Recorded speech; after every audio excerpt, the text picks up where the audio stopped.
Good evening. My name is Richard Walker and welcome to the second pilot of Broadcasting Scotland's new Scotland at 7 news and current affairs programme, which we plan to broadcast 7 nights a week. This programme is coming from Broadcasting Scotland's Glasgow studio, which is also the home of our Sunday full Scottish news and culture programme, and also our music programme Here and Now, which is broadcast every Wednesday at 8 p.m. Tonight's programme is a special report on Spain's bid to have former Catalan Minister Carla Ponsati extradited from Scotland and to face charges of rebellion with violence for her role in organising the Catalan independence referendum in October 2017. Ms Ponsati, who was Education Minister in the Catalan government, initially travelled to Brussels with Catalan's President Carla Puigdemont to escape arrest by the Spanish authorities before returning to St Andrews University, where she worked previously. She was made the subject of a European Arrest Warrant on Friday, and if found guilty, she faces a jail sentence of up to 30 years. Meanwhile, today, Mr Puigdemont was arrested in Germany. He was arrested on Sunday, and today, news of his arrest sparked protests in Catalonia, which were met with a violent clampdown by Spanish police.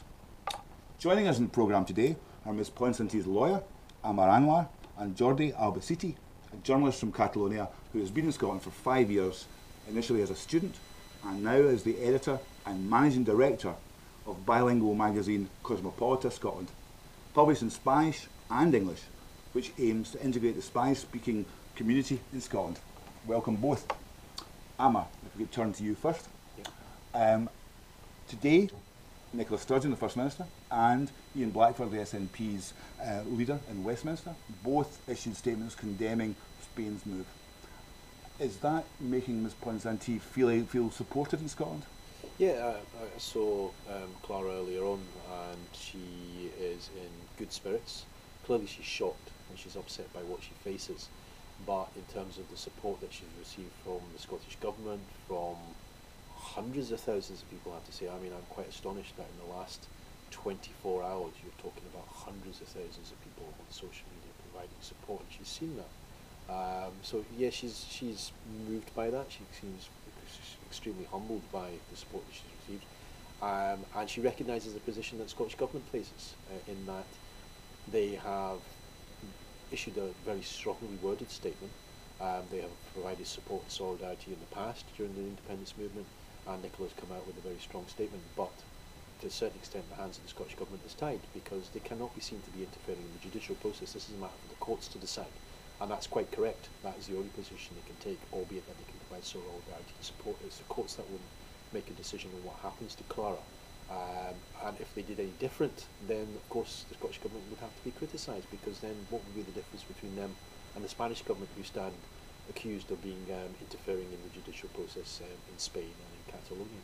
So that means the case has to be argued on purely legal merits, no politics, nothing political, just purely on the case, or is that a correct interpretation? Well, I mean, I suppose many lawyers more eminent than me and judges will say it has to be purely argued on legal terms, but the politics is intrinsic in this. It's right from the start all the way through, the politics in there. So the politics of, for instance, the Spanish state intervening in the Catalonian referendum, the idea that Clara is charged with offence of rebellion with violence against the unity of the Spanish state, which is punishable by up to 30 years imprisonment.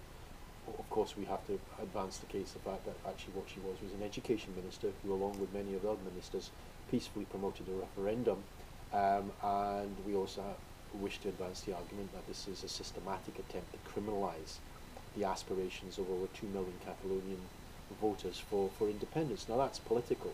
On one view it's political, but on the other view this is part of the legal argument that this is an abuse of human rights, that we believe in freedom of expression, and Spain, of course, sadly is one of those countries that is signatory to the European Convention on Human Rights, and many of the European countries have been noticeable, apart from Scotland, in terms of its silence on the events that took place in Catalonia, and the treatment of peaceful, I was going to say peaceful protesters. It's not even protesters, it's people who actually queued up to go and vote in the referendum, as we took for granted. Peaceful referendum took place in this country, and for this to take place in mainland Europe on our doorstep, and for European leaders not to speak out has been considered as atrocious, complicity to some extent. But in terms of this case, the issues will arise as in whether she can be guaranteed her human rights in a Spanish court, whether she will get due process, whether the Spanish judiciary is sufficiently independent from the Spanish government to be able to try this impartially and fairly. And our arguments are no, they're not, because they've shown by every action and the behaviour in recent months that they cannot be, that Clara's argument and many of the Catalonian politicians, that the Spanish government cannot be trusted to deal with this impartially. There are clearly a long list of issues surrounding this which are controversial, but one of the most controversial, I would suggest, would be this suggestion of violence, because many people looking at what was happening in Catalonia would say the violence was sparked by the police at that time rather than Absolutely. I mean, anybody who watched, whichever side of the referendum that you were on, if anybody watched, and most people I know were glued to the TV screens and switching between satellite channels and trying to get news of what was going on there, and anybody who watched that saw that most voters, either they were barricaded into the polling stations or they had to pull the shutters down to protect themselves against violence. And most voters that I saw had their hands up. People were peacefully protesting and showing empty hands.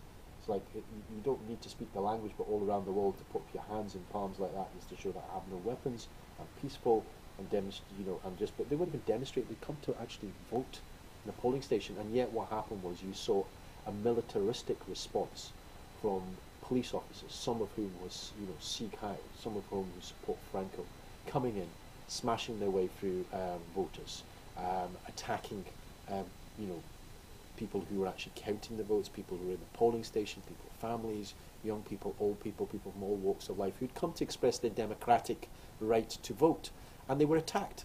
And yet there has been no comeback on that. And I suppose the irony of it is that the Spanish state is blaming individuals like Carla Ponsati for the violence, as though somehow she's responsible for the violence, when no, actually, what we're saying is the blame lies fairly and squarely with the Spanish police, because nobody forced them to lift up their truncheon, attacked indiscriminately, and to brutalise peaceful people who had gone out to vote.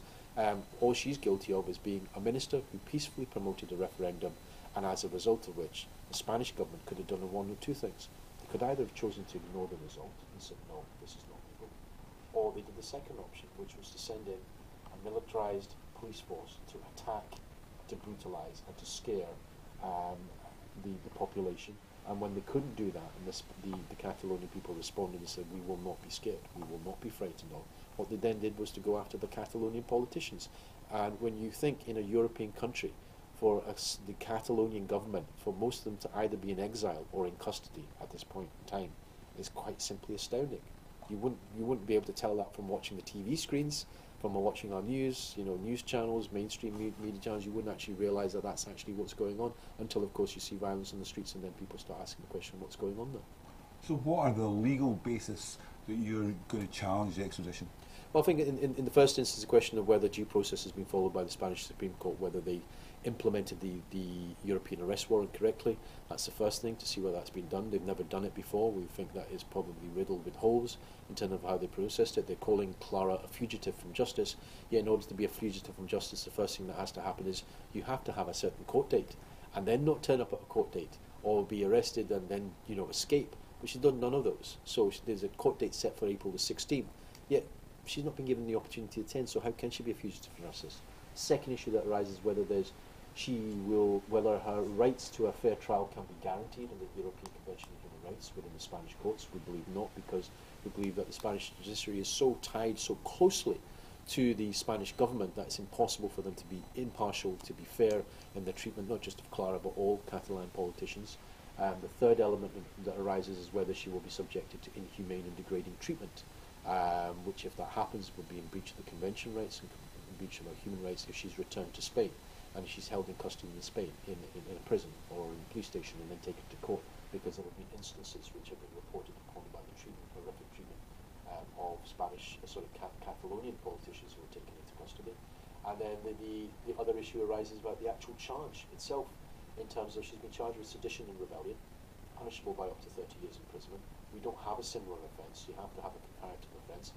However, I suspect that if those who will argue on behalf of the Spanish authorities in the Crown Office their counsel will probably argue that there is similar offences. If I give you, and there's been a lot of discussion today on social media, but I suspect that there could be arguments made that, for instance, if I was to lead a demonstration, I was told by the police not to lead the demonstration, it descended into violence, but I said, I was organising a peaceful protest, I could be held to account for culpable reckless conduct for organising a demonstration that was legal. And some way you could mould a charge together that could be seen. There's also been some suggestion of treason being similar to, although it would be treason against the crown. Which well, the sedition and rebellion, so there's a suggestion, but I think that's probably the weaker element of the case. I don't want to go into the full details of it. So there's that aspect of the case. And then the other issue, which is central to all this, because you mentioned the word politics, is if what she is charged with is not seen as proportionate. Secondly, if we can prove, and we can show by means of evidence, that she is being victimised and persecuted for her political opinions by the Spanish courts and by the Spanish authorities, and in fact we can show that government officials and members of the judiciary and the police and state agents have actually made statements where they have tried them already in the media and have pronounced them guilty, then that casts doubt on an independent, impartial legal system that will try them fairly and not pronounce them guilty before they've even been tried. But we've seen in recent months that clearly hasn't been the way that the Spanish authorities have approached this and how they've addressed this in public. It hasn't been independent, it hasn't been impartial, it hasn't been fair. And people have used the words shades of Francoism. I have sympathy with that point of view, because when you see the jackboots going in, you see the truncheons going in, you see the repeated sledgehammers being used to crush politicians who have simply exercised their democratic will that we luckily were able to do in this country, and people all around the world are able to do, to go to our ballot box. To use violence to suppress that, to repress, the movement is simply not acceptable, but it does smack of Francoism. Just for clarity, who do you have to convince? Who do you have to convince with your legal arguments? It's a British court, British judges? Well, it's not a British court, it's a Scottish court. Court. And what I've been explaining to the media all day, keep talking about UK courts will decide as if Scotland has its own independent judiciary, it has its own independent legal system, we have our own independent police, and so this case will go, what will happen is Clara will attend a police station in Edinburgh with myself. There's a voluntary attendance that's been arranged within the next few days. From there she will be served the papers, she will be taken into custody, and she will then be transferred to Edinburgh Sheriff Court. At Edinburgh Sheriff Court in the afternoon there will be a hearing held, we will move for bail, there will be an application for bail, there will be some arguments but not the full extent of the arguments, and hopefully she's released on bail. Then a subsequent hearing will be set where the substantial arguments will be held. Now that process could take several weeks, it could take several months, it's a very complex case. We know that we have a huge mountain to climb on this because Spain is part of the European nations, but ultimately Nicola Sturgeon is correct. It's for our courts to decide what happens to Carla Ponsati, whether she remains in this country or whether she's sent back. What do you mean by that? You've got a huge mountain to climb. How would you picture that? Because we're already up against it in the fact that Spain is part of the European nations, a signatory to the European Convention on Human Rights. So it's almost implied and accepted that Spain operates it's not, let's say, technically it's not a dictatorship. Some people would disagree in terms of the way they've treated certain people in that country, but it's not a dictatorship, it's not some country in the third world, which people would argue, well, they don't have a fair police system, they don't have an independent judiciary. But what I'd say is, so we're up against that because they'll say, well, in the normal situation, Spain is seen to be democratic, civilized, the way it operates its judiciary and its police is above board, and yes, they have problems like every other country in the world, every other country in Europe has problems, but by and large, it's pretty, it falls into the ambit of the European nations that seem to be applying democratic principles and the independent judiciary. However, in this case, the difference that lies is this is not a person who's been tried for murder, this is not a person who's been tried for drug dealing, or for stealing something from a shop. This is an ex-minister from the Catalan government who's been tried, and what has been argued is that they are being treated specifically, they are being treated differently from any other case legally. They are being pinpointed out, they are being victimized, they are being persecuted for their political opinions, and if they are taken into a Spanish court, then they will not receive justice, and that fundamentally is the argument here. And do we know yet when Ms. Ponsati will be going to an Edinburgh police station? It will be the next few days.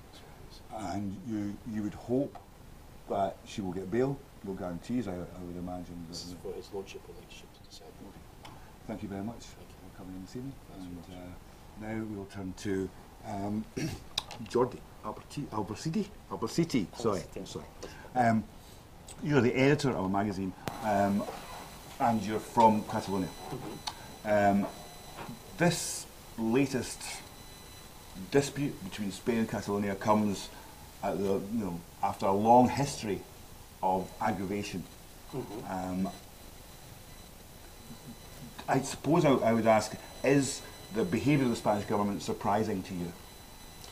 It is not surprising, to start with. In Spain, there is an evolution on the level of democracy. This is something that it was pinpointed already a few years ago. When it falls down into the Catalan case, the starting point it has a long history, but most recently, in the last 12 years, is when the Spanish state reacted against some historic rights that Catalonia has developed and has obtained after political activity.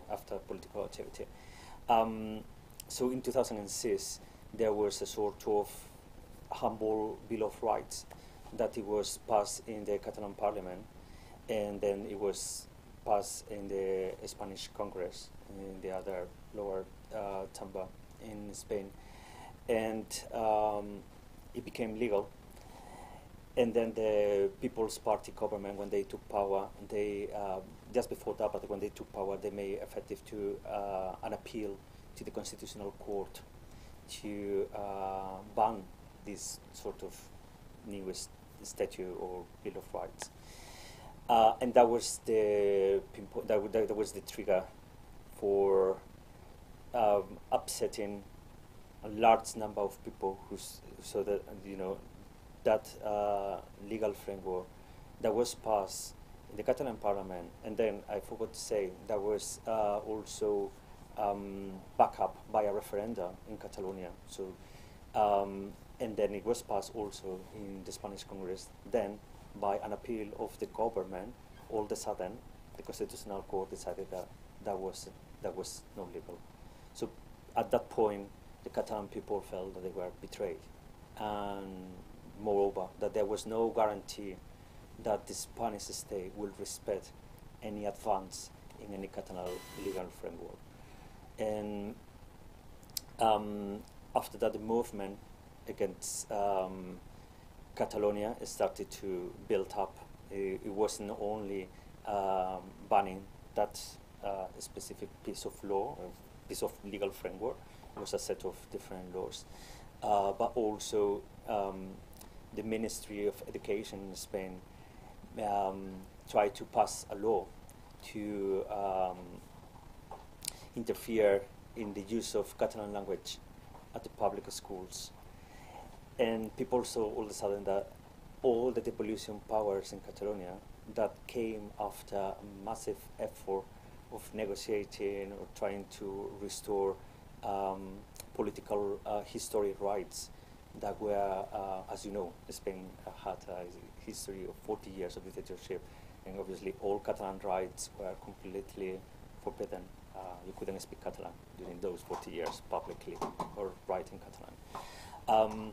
So people started to realize that there was a strong will from the Spanish state to withdraw these powers.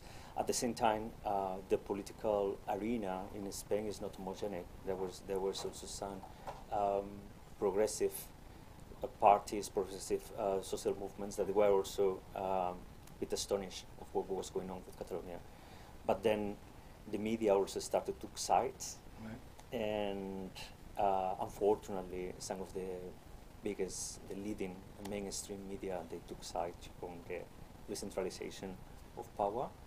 And against independence. Against independence, and that is what surprising created momentum in Catalonia for the independence movement. Probably there is a wee parallel with Scotland in the sense that the independence movement in Catalonia is not anchored on nationalism. I mean, largest part of supporters, they will see independence as a way out to create an alternative system. So it's a progressive As movement. a progressive, alternative political system where the civic society has the voice to have an active role in the policy-making processes. Yeah. Aamer raised the spectre of Franco.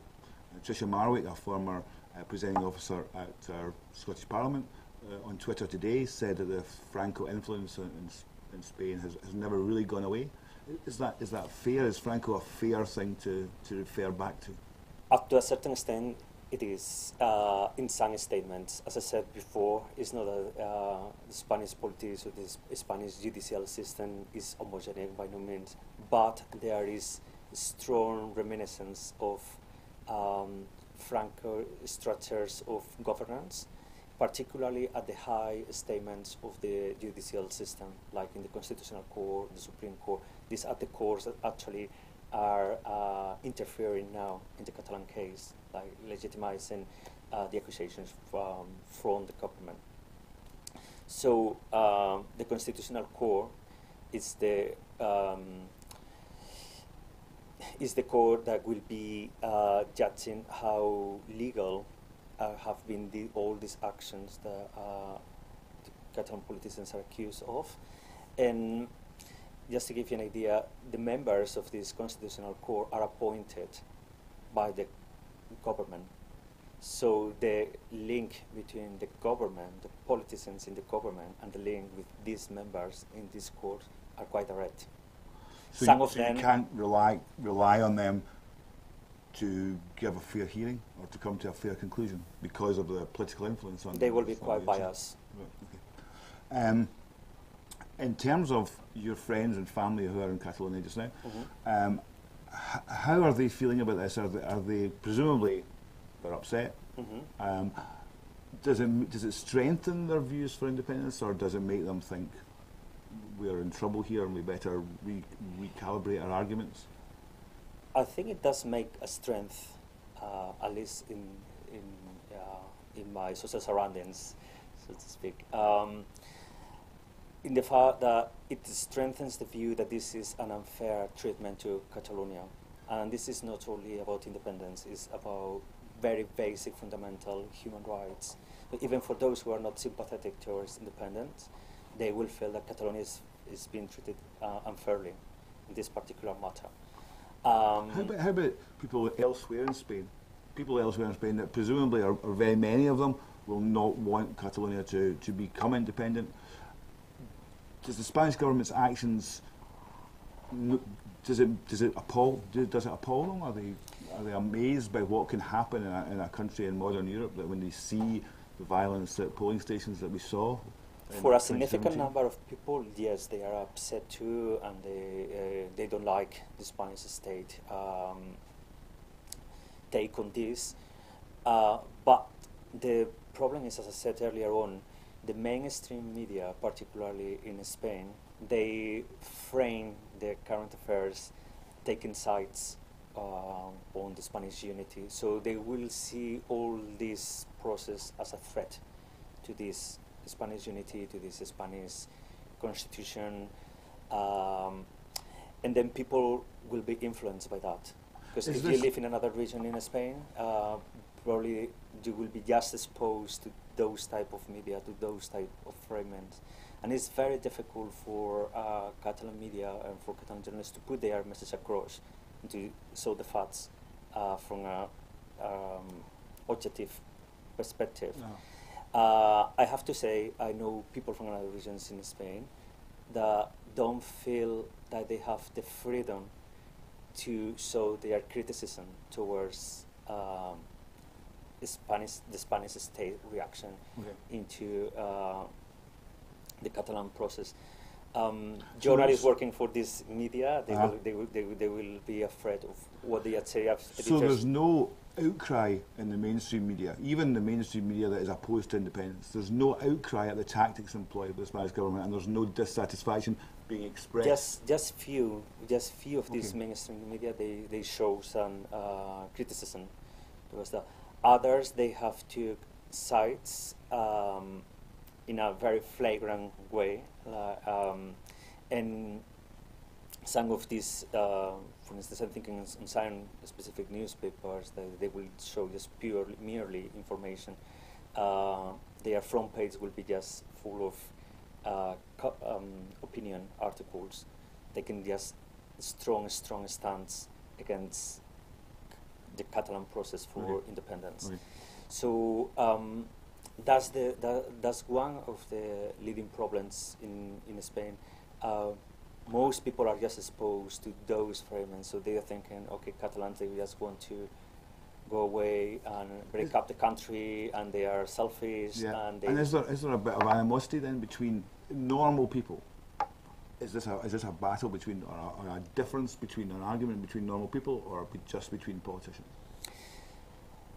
It is just between politicians mainly, but obviously politicians, they need to influence their audiences, their target groups.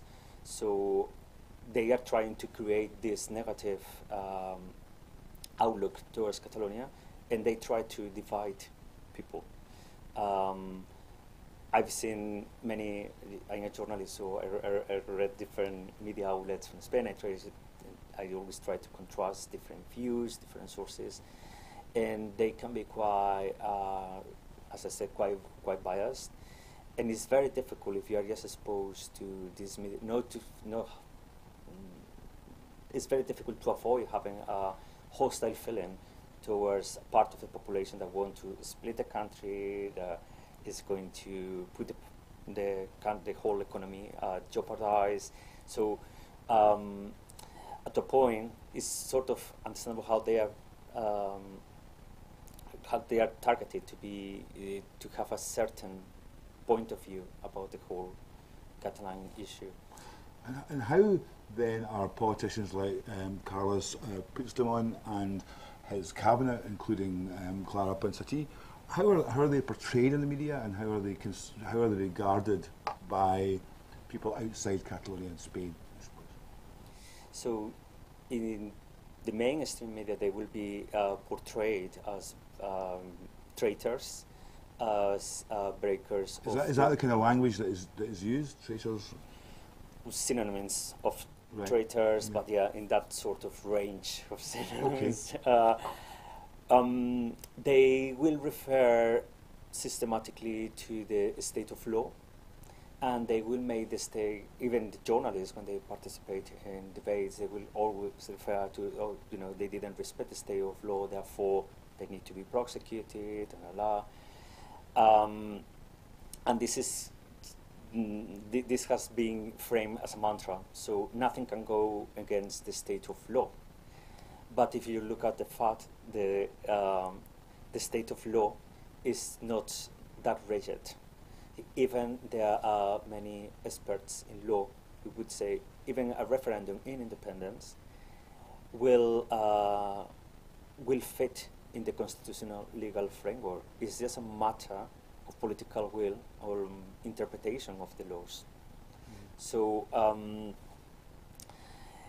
this sort of portraying that there is a rigid state of law and a rigid judicial system makes and therefore the suggestion that independence is against that system and pretty much against the law. Against the foundations of this so-called democracy, then that gives the arguments to the opponents towards Catalan independence that they are irresponsible, that they have tried to make the whole of Spain unstable, and that's how most media, unfortunately, are biased.